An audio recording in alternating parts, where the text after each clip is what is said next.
Hello, bonjour, bienvenue. Merci de me retrouver pour le trade du jour. Nous sommes à la veille du week-end de Pâques et aujourd'hui, j'ai envie de partager avec vous quelques idées de trade. Les opérations ont été clôturées, voire stoppées, donc nous avons de la place sur le compte. J'ai pris quelques trades la semaine passée dont je vous avais parlé. Je vais vous les représenter aujourd'hui.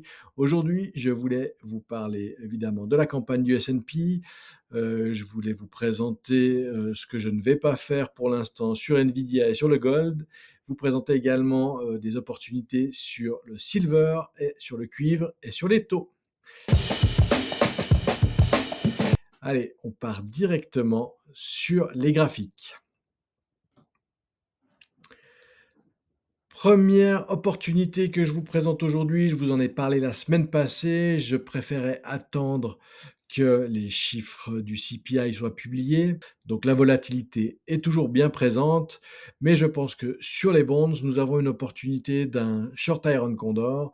Nous sommes sur la moyenne mobile des 21 jours en weekly, nous en sommes proches en daily. Jérôme Powell s'est exprimé hier en disant qu'il n'était pas pressé de bouger son taux directeur. Donc, pourquoi pas partir sur un short Iron Condor sur les bonds. Donc, moi, je traite le ZB, c'est les bonds à 30 ans, c'est là où il y a le plus de volume. On a une échéance à 36 jours, ça commence à devenir limite en termes de durée. Je préfère quand on est proche des 45 jours. La semaine passée, c'est le trade que j'ai pris, mais j'ai eu chaud puisqu'il y a eu un fort mouvement baissier. Actuellement, ça nous donne un delta de 12, 11, 12 à 108 contre le côté put credit spread et à 124 côté call credit spread pour un encaissement de 7, ce qui nous donne brut 109 dollars d'encaissement pour une perte maximum de 89 dollars. On sort à 50% de prime encaissée ou à 21 jours, aux alentours des 21 jours. Le plan, c'est toujours le même. Au niveau des bornes sur le chart, on voit que ça nous donne de la place. On est en extérieur du canal de Kettner sur le daily. En weekly, évidemment, les canaux sont fortement écartés. J'ai bien aimé les rebonds que nous avons fait quand même en weekly sur les bandes de Bollinger. Voilà, première opération, première idée. Ensuite, je voulais vous parler du cuivre. Le cuivre a également connu une forte volatilité et là, on est pile sur les moyennes mobiles 21 jours, en weekly, en daily. On a des RSI totalement neutres à 50. Si on passe sur la chaîne d'options,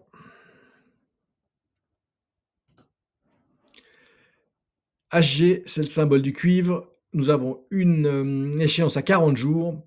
Côté put, delta 12, ça nous mène à 4,12. On prend un écart de 5 pour avoir une perte maximum de 1000 dollars, ce qui correspond à un peu plus de 4% de notre portefeuille. Delta de 12 côté call, ça nous donne du 5,28. On encaisse une jolie somme de 225 dollars. Ça bouge évidemment. Nous sommes le matin, les marchés US ne sont encore pas ouverts. L'Ivy Rank ne m'est pas donné actuellement. Ça a tellement bougé que le broker, pour l'instant, n'arrive pas à calculer quelque chose de convenable. On a une perte maximum de 1000 dollars, 220, 230 dollars d'encaissement. Nous visons 50% de prime, soit un peu plus de 100 dollars, y compris les frais, ce qui nous donne à peu près un rendement de 10 dollars, de 10% sur la période. 40 jours, c'est la durée. Nous espérons sortir d'ici une vingtaine de jours. Et voilà, sur le chart, ça nous donne des bornes assez larges, même si elles ont été visitées dû à la forte volatilité des marchés. Je pense que cette opération peut être intéressante et elle offre surtout une prime intéressante avec la volatilité actuelle. Troisième proposition que j'ai envie de vous faire, c'est sur l'argent. Le silver qui a connu aussi passablement de volatilité, comme à peu près tous les actifs ces dernières semaines. Nous sommes également parfaitement sur la moyenne mobile des 21 jours, en daily, en weekly. Nous avons un récit à 50. Qu'est-ce que ça nous donne sur la chaîne d'options? Silver, symbole SI. Sur la chaîne d'options à 40 jours, si on se met un delta de 12, ça nous donne du 29 côté put. Et ça nous donne côté 12, côté call, delta 12, du 37,50. Là également, comme sur le cuivre, on a une prime encaissée, intéressante, environ 220 brut. On vise 50 de prime encaissée pour un risque maximum sur le trade de 1 000 $. L'IV Rank qui nous est donné sur le silver, on est à 62, donc c'est vraiment élevé. 40 jours de durée, on sort aux alentours des 21 jours, c'est l'objectif. Au niveau des bornes, nous avons la place de voir l'argent fluctuer ces prochains jours. Espérons que, enfin, espérons non, le but d'une stratégie, c'est de pas d'espérer, mais nous tablons sur le fait que le silver ne va pas connaître l'essor du gold, mais comme le silver a un usage industriel beaucoup plus important que le gold, je table sur cette valeur-là. Si on passe sur le gold, on voit que la poussée a été exponentielle contre dollar, c'est encore plus violent contre euro. Maintenant, j'aurais envie de vendre un call credit spread sur l'or, mais vu la poussée et vu le momentum, je pense que c'est encore un petit peu trop tôt. Je vais attendre quelques bougies, rouges ou en tout cas quelques bougies courtes. J'aimerais revoir quand même une stabilité sur ces prix-là, revoir peut-être éventuellement un petit retracement pour voir un petit peu l'évolution court terme et voir si l'évolution va être freinée ou si on continue à avoir de l'incertitude sur les marchés et un refuge sur l'or. Donc pour l'instant, je vous présentais un trade que je ne vais pas faire sur l'or, c'est ça, un call credit spread sur l'or pour l'instant me semble un petit peu trop prématuré. Le deuxième trade un peu trop prématuré, mais que je surveille pour ces prochaines séances, c'est sur Nvidia. Nvidia, vous l'avez vu, elle est passablement chahutée avec ses tarifs douaniers.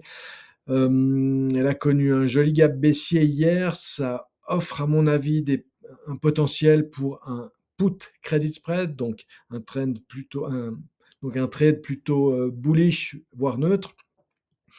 Mais j'attends de voir comment la stabilité va s'effectuer sur le cours ces prochains jours. Est-ce qu'on va revenir visiter des plus bas? Heu, c'est pas sûr, mais pour l'instant, je préfère voir une stabilité se créer sur les prochaines séances avant de rentrer. Donc peut-être je vous en parlerai la semaine prochaine, peut-être je rentrerai en trade avant de vous en reparler.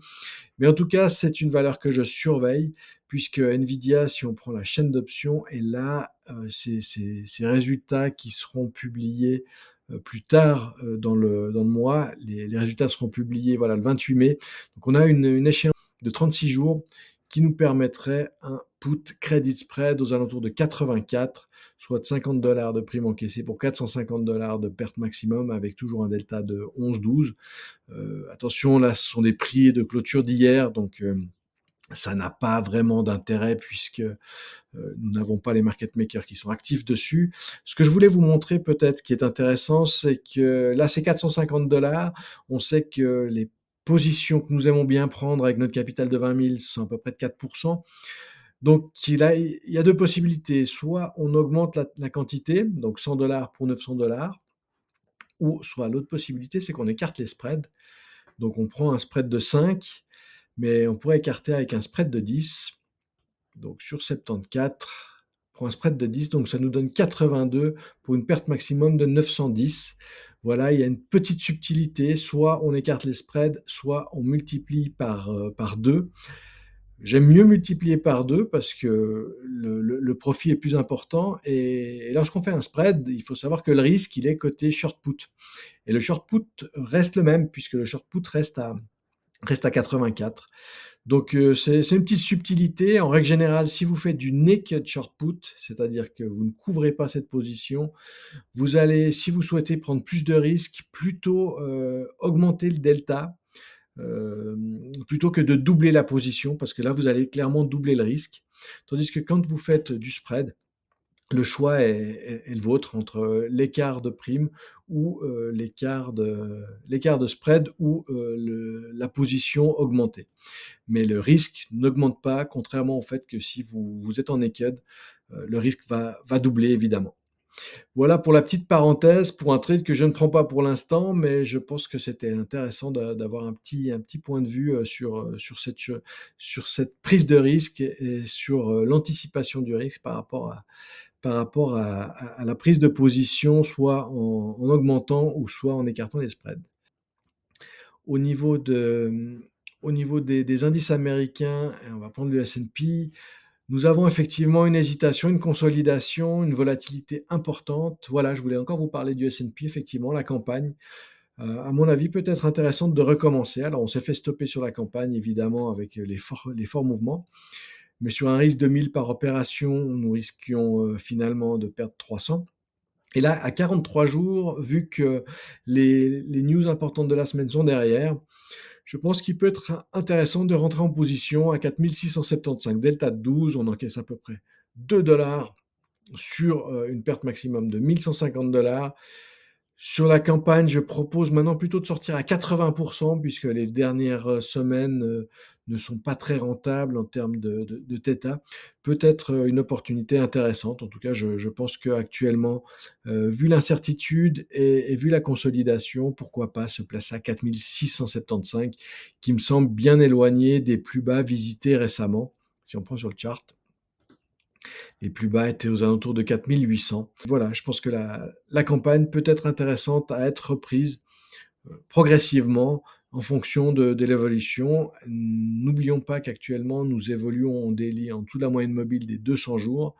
Elle a joué son rôle de support en weekly, mais je pense que le risque reste important. Donc, si on regarde encore la volatilité, même si elle s'est bien calmée, reste toujours aux alentours de 30. On sait qu'une volatilité standard est plutôt aux alentours des 18-20.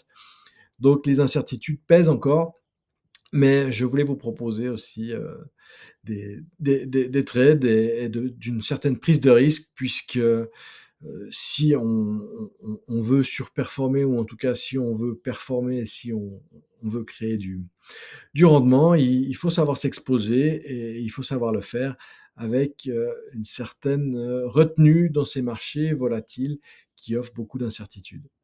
J'espère que cette vidéo vous a plu. Si c'est le cas, merci pour vos likes. Je vous souhaite de bonnes fêtes de Pâques et je vous dis à bientôt. Ciao!